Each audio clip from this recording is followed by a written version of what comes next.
diusir dari rumah mertua. Ternyata pria ini adalah putra tunggal seorang jenderal dengan pangkat tertinggi. Mengetahui jika ayah Dori sudah bangkrut dan jatuh miskin, minta Dori menyetujui permintaan perceraian dengan keponakannya. Tanpa pikir panjang, Dori yang tak ingin menjadi menantu durhaka pun pergi temui orang tuanya di kampung halaman. Saat Dori sedang berjalan meninggalkan rumah, dia pun berpapasan dengan Yoga, yaitu pria yang sudah dijodohkan dengan istrinya. Tinggalkan rumah dengan kendaraan roda 2. Yoga dengan sombongnya merendahkan Dori. Sebentar lagi akan kupastikan hidupmu semakin menderita, Dori.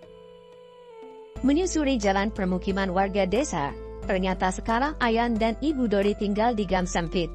Tanpa pikir panjang, Dori pun segera menemui kedua orang tuanya. Terkejut melihat kondisi ayahnya yang telah jatuh miskin, Dori pun sangat kasihan. Putraku, maafkan ayah tak memberi kabar jika sudah pindah ke sini. Tidak apa-apa, yang penting sekarang aku sudah di sini. Masuklah nak, kau pasti sangat lelah. Biar ibu siapkan air hangat untukmu. Bagaimana kabarmu nak? Kau baik-baik saja kan? Di mana menantuku? Kau terlihat sangat kurus. Apa yang sebenarnya terjadi? Apa mertuamu tidak terima karena mengetahui jika ayah dan ibu sudah jatuh miskin? Ibu jangan bicara seperti itu. Mereka tak pernah berpikir begitu. Ibu tahu kau pasti berbohong kan? Ibu tahu kau pasti menyembunyikan sesuatu dari kami. Hei, aku yakin sekali. Tidak ada ayah ibu, aku tidak menyembunyikan apapun. Aku hanya datang ingin menemui kalian. Besok aku juga pasti pulang. Bermaksud keluar mencari udara segar. Tiba-tiba melintas dua buah mobil yang tidak asing. Siapa sangka ternyata mereka adalah ajudan dan asisten pribadi ayah dan ibu Dori. Berkunjung untuk melihat kondisi kedua atasannya dan memastikan semua baik-baik saja. Rupanya memang semua adalah rencana ayah Dori untuk menguji keluarga besarnya yang makre. Menjadi jenderal dan juga pengusaha ternama tak membuat mereka menjadi orang yang sombong dan serakah. Rela menjalani hidup sederhana demi menjadikan Dori putra yang mandiri dan tidak sombong. Di mana dompetku? Sepertinya tertinggal di dalam tas. Memberi kabar jika minggu depan besar akan merayakan pesta ulang tahun. Sepertinya ayah Dori ingin membuat rencana. Ketua ini adalah giok langka yang bernilai ratusan juta. Satu gelas ini saja dibanderol dengan harga 800 juta. Baiklah, mari kita mulai permainannya. Kapan Anda berencana akan kembali? Bukankah perwira politik yang bertanggung jawab atas semua tentara adalah Anda? Tunggu sampai urusan putraku ini selesai. Nanti baru bisa aku putuskan waktunya. Ayah ibu, sepertinya dompetku ketinggalan di rumah. Ayah ibu, kalian sedang apa? Dan kalian sedang apa di sini? Apa yang terjadi? Sekali lagi terima kasih banyak. Terima kasih masih peduli pada kami. Terima kasih. Tak ingin membuat Dori semakin curiga, akhirnya mereka pergi meninggalkan rumah. Bangunlah ayah, apa yang kau lakukan? Bukankah mereka asisten kalian? Apa yang sebenarnya terjadi? Katakan ayah. Sebenarnya ayah memiliki hutang yang sangat besar. Beruntungnya mereka justru membantu ayah. Hutang apa itu? Lalu kenapa ayah masih memakai seragam ini? Itu permintaan mereka setiap kali berkunjung ke sini. Mereka masih menganggap kami bosnya, walau keadaannya sangat jauh berbeda. Nak, jangan kecewa. Maafkan, ini semua adalah salah ayah. Sekali lagi kami minta maaf karena sudah membuatmu jadi begini. Menatap Dori dengan penuh kesedihan. Dori coba menguatkan kedua orang tuanya. Jika ayah dan ibu tidak keberatan, mulai hari ini aku akan tinggal di sini dan memulai usaha bersama kalian. Kalau begitu aku permisi keluar dulu. Bagaimana jika ternyata Dori benar-benar mencurigai kita? Jangan pesimis dulu. Saat ini kita tunggu dan perhatikan dia dari jauh. Berilah aku ikut, mana baiknya. Ayo tua dan nona-nona, silahkan mampir dan cicipi roti madu buatanku. Tiba-tiba datanglah mobil mewah mendekat ke tempat Dori berjualan. Siapa sangka ternyata kedua orang tuanya yang sedang mengamati Dori dari jauh. Melihat kedidihan sang putra, ayah dan ibunya pun sangat bangga pada Dori. Anakmu itu memang persis sepertiku. Baiklah, semua yang baik-baik dari putramu itu memang sepertimu semua. Lihatlah lebih dekat, apa dia sedang menghitung pendapatannya hari ini. Melihat pendapat yang masih sedikit, membuat Dori tak patah semangat. Pokoknya aku harus buktikan, jika aku putra yang berguna. Melihat istri yang datang menemuinya di desa, Dori terlihat sangat bahagia. Istriku, apa yang kamu lakukan di sini? Aku sudah dengar semuanya. Apa keadaanmu baik-baik saja? Aku datang kemari ingin berikan kabar-kabar baik ini untukmu. Aku sudah hamil. Benarkah? Kau benar-benar hamil sekarang. Sebentar lagi aku akan menjadi seorang ayah. Esther, aku akan menjadi seorang ayah, dan kau akan menjadi seorang ibu. Mendengar jika sebentar lagi akan jadi seorang kakek dan nenek, mereka terlihat sangat bahagia. Sebentar lagi mereka akan memiliki anak. Ayo kita bantu ekonomi mereka. Bagaimana caranya? Aku punya ide dan kau harus dengarkan ini baik-baik. Perintahkan beberapa anak buah yang bekerja di kantor cabang terdekat untuk membeli kue milik putranya. Membuat direktur tersebut terkejut. Sejak kapan tuan muda berjualan kue murahan di pinggir jalan? Tenang saja ketua, biar aku yang atur. Baiklah, kalau begitu kita siap-siap. Meeting dihentikan. Ayo ikut aku, kita beli kue dulu yang banyak. Kenapa jadi bingung? Ayo kita pergi semuanya.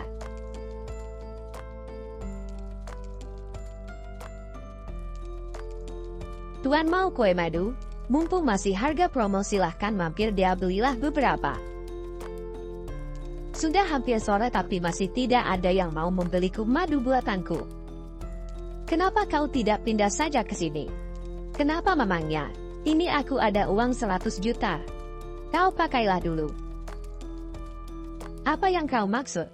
Suamiku, kumohon terimalah. Aku tidak akan pernah mau. Istriku, ada apa ini? Apa kau merasakannya? Apa ada gempa bumi di sini? Ayo semuanya, mari kota borong kue madu asli dari kampung. Berhenti apa yang kalian lakukan. Jangan mendekat. Jika kalian berani, kalian tahu akibatnya. Berhasil membuat usaha putranya jalan, ibu dan ayah terlihat sangat bahagia. Ini benar-benar keajaiban untuk kita, saya. Agak aneh. Bagaimana bisa tiba-tiba mereka datang dan memborong kue kita? Artinya putra kita membawa keberuntungan. Sudah jatuh miskin dan tinggal di kampung, sepertinya kau benar-benar sangat marah. Ya ga? Apa tujuanmu datang ke sini? Aku cukup lega. Kau tidak perlu khawatirkan itu semua. Beruntungnya Dori tak terpancing dan hanya diam. Namun karena Dori refleks memukul Yoga. Sepertinya Yoga sangat marah besar pada Dori. Ini bukan salahku. Kaulah yang selalu memancing dan merendahkanku. Aku minta tinggalkan saja kita. DSR bajingan. Kau pikir bisa senaknya itu meremehkan kekasihku? Hadapi dulu aku. Apa? Minta aku melawan dirimu? Oh Tuhan, aku takut sekali. Kau anak bisa punya uang dan memiliki kekuasaan bebas sekarang. Aku tidak bisa diam melihat ada yang melawan dan mengganggu putraku. Kita harus bertindak. Aku tidak tega melihat putra dan menantuku diperlakukan tidak adil. Hei Dori, sadarlah, kau itu bukan lagi orang kaya, kau harus bangun dari mimpimu. Dan sekarang kau hanyalah sampah tingkat rendah di masyarakat. Tak terima diremehkan oleh orang yang ingin merebut istrinya, Dori akhirnya memberi Yoga pelajaran. Beraninya kau memukulku dengan tangan kotormu. Kalau begitu artinya kau sudah siap mendapat balasan dari perlakuan. Beraninya kalian meremehkan putraku. Putraku sayang, apakah kamu baik-baik saja dan tidak ada yang serius? Sekarang juga aku minta kalian tinggalkan desa ini. Dasar bajingan. Apa kau tahu berapa banyak uang yang aku dapatkan dari royalti semuanya? Enak saja kamu, sudah susah payah kami membesarkan putri kami dengan baik. Bu, jangan khawatir, ada aku di sini. Tuan muda, ada terlalu banyak orang di sini. Jangan sampai reputasimu rusak karena masalah kecil ini. Baiklah, kalau begitu, aku akan mengajukan dan menanyakan hal terakhir. Dengar baik-baiknya ya, didik anakmu dengan baik. Bila perlu pergi dari negeri ini sekarang juga. Setelah itu jauhi calon istriku ini. Jangan mimpi yoga, itu tidak mungkin. Baiklah, kau tunggu dan lihat saja nanti. Dan jangan menyesal. Pesta ulang tahun orang tuamu nanti. Secara pribadi aku akan membawa hadiah pertunangan kita. Aku ingin lihat apa Dori masih bisa sombong padaku. Tanpa pikir panjang, Yoga pun pergi meninggalkan Dori. Baby, apakah kamu baik-baik saja? Tidak apa-apa, nak. Ibu, aku lupa memperkenalkanmu. Wanita ini adalah Kita, istriku. Maaf nak, di hari pernikahan kalian ibu tidak bisa datang. Jadi ibu sudah siapkan hadiah ini untukmu. Terimalah nak. Tidak bu, jangan. Bu, bukankah ini giok asli? Ini adalah gelang giok yang berwarna hijau zamrud. Ini gelang mahal sekali. Bagaimana kau masih bisa mendapatkan barang yang begitu mahal? Putraku, gelang itu pasti imitasi. Tidak mungkin, ayah, ini terlihat seperti asli. Aku tahu kualitas mana yang asli. Dita, coba kau lihat dengan baik. Putraku, gelang ini ibu beli jauh sebelum kita bangkrut. Ibu mohon tolong terima ia. Terimalah istriku. Terima kasih banyak bu. Hampir saja lupa. Besok adalah pesta ulang tahun ayah mertuaku. Bolehkan aku datang ke sana? Tentu saja suamiku. Bagaimanapun juga kau harus tetap hadir. Kalau begitu bawalah ini sebagai hadiah dari kami, nak. Apa ini ayah, kenapa berat sekali? Ibu, ayah, kalian benar-benar sangat perhatian sekali. Untuk apa sebanyak ini? Hati-hati, nak. Ini bukan benda sembarangan. Baiklah, kalau begitu kita pergi sekarang. Selamat ulang tahun, Paman. Ini adalah hadiah ulang tahun yang sudah kusiapkan untukmu. Terima kasih banyak atas perhatian yang sudah kau berikan. Bagaimanapun juga kita adalah saudara sekaligus sahabat terbaikku. Selamat ulang tahun, Paman. Ini adalah hadiah spesial untukmu. Kau adalah pria yang hebat dan sangat royal, nak. Jadi kau tidak perlu khawatir, Yoga. Dengan senang hati kami akan menyetujui hubunganmu dan kita. Bu, apa kau lupa jika aku sudah menikah dengan Dori? Diam kau, anak tak tahu diri. Terima kasih banyak atas dukungan kalian, Bibi. Selamat ulang tahun ayah mertuaku tercinta.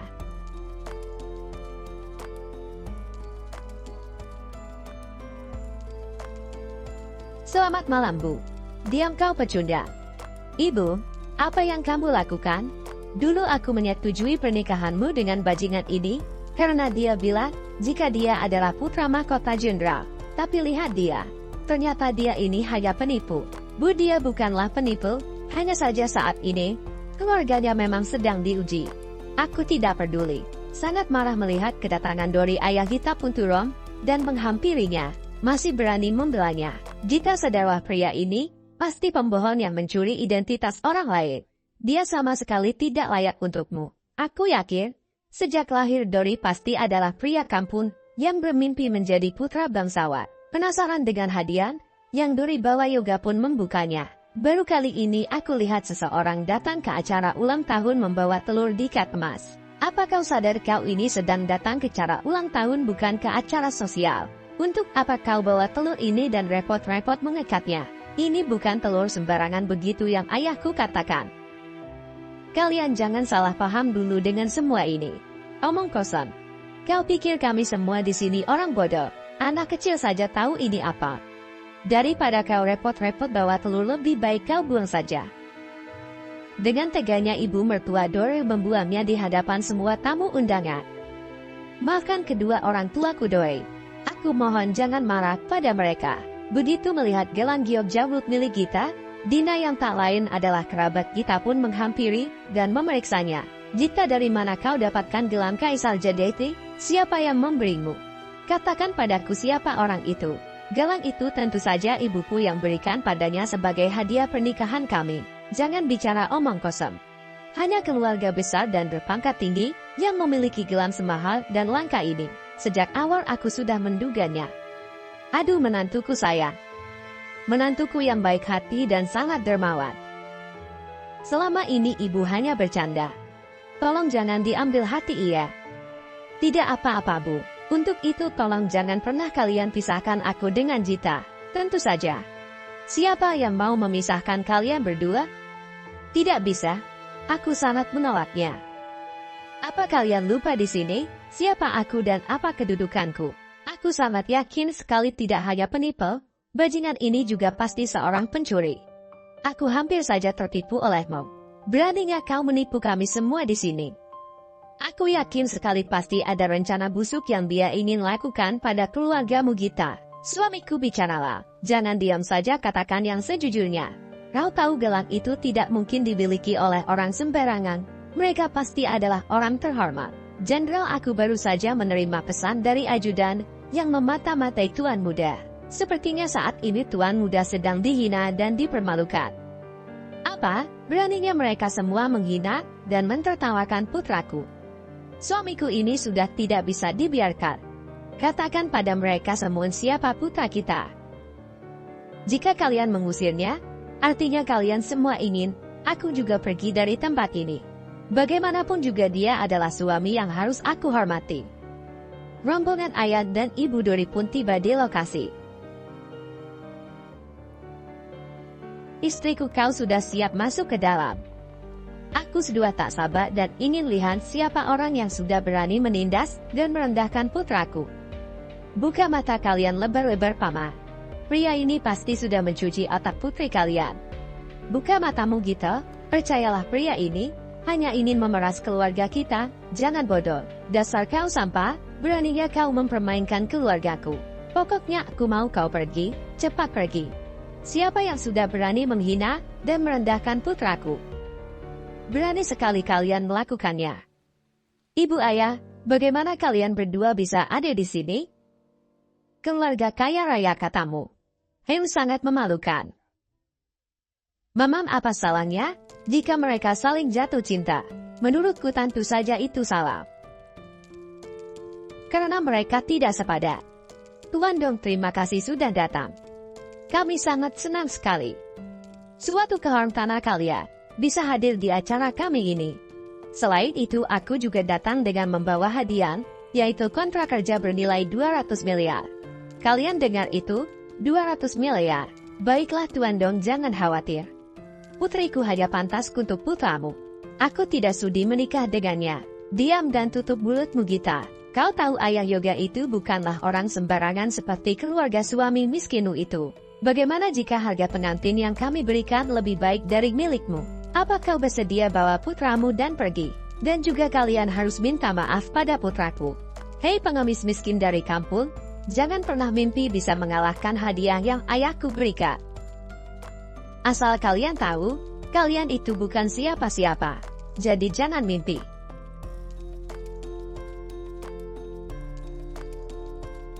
Baiklah, akan aku buktikan.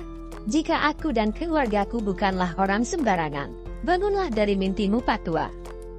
Tak lama kemudian ayah Yoga dapat telepon dari seseorang yang mengejutkannya.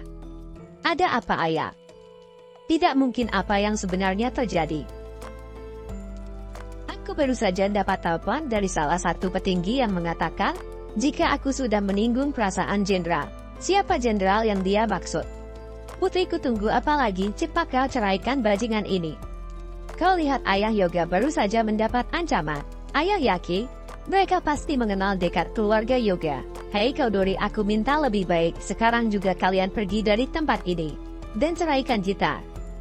Aku tidak mau. Dasar anak tak tahu diuntung, beraninya kau membantah ayah.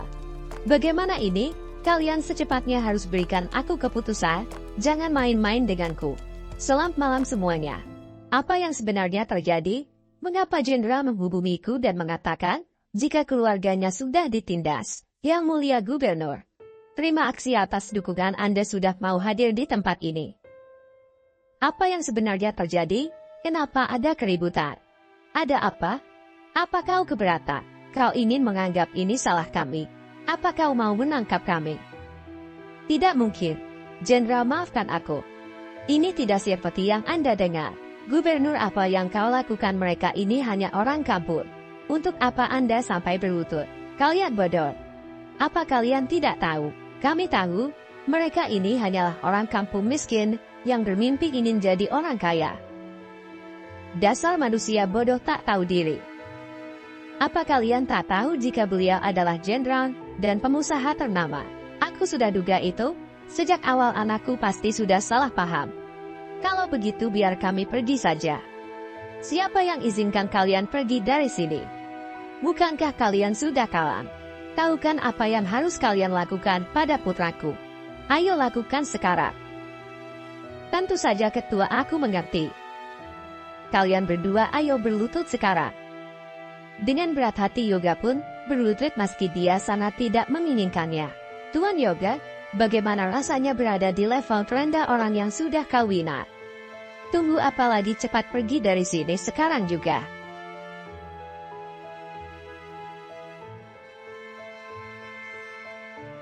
Pantas saja sejak awal aku melihatmu, aku tidak asing dengan kecantikan Anda. Semua yang terjadi selama ini ternyata hanya kesalahpahaman saja, bukan? Tapi kami sudah tersinggung. Bagi kami, hanya Ditalah yang pantas menjadi bagian dari keluarga kami. Sementara kalian tidak akan pernah menjadi bagian dari itu. Selama kalian mendukungku, aku berjanji akan membahagiakan Dita dengan kerja kerasku sendiri. Aku akan menjadikan Dita istri yang beruntung dan bahagia. Kedengarannya cukup bagus untuk didengar. Kalau begitu aku percayakan putriku padamu. Aku masih tidak percaya dengan tujuan ayah melakukan ini padaku. Putraku, percayalah. Kami melakukan semua ini semata-mata untuk membuatmu menjadi pria yang mandiri dan kuat. Sekarang sudah saatnya untuk maju dan berkembang demi keluargamu.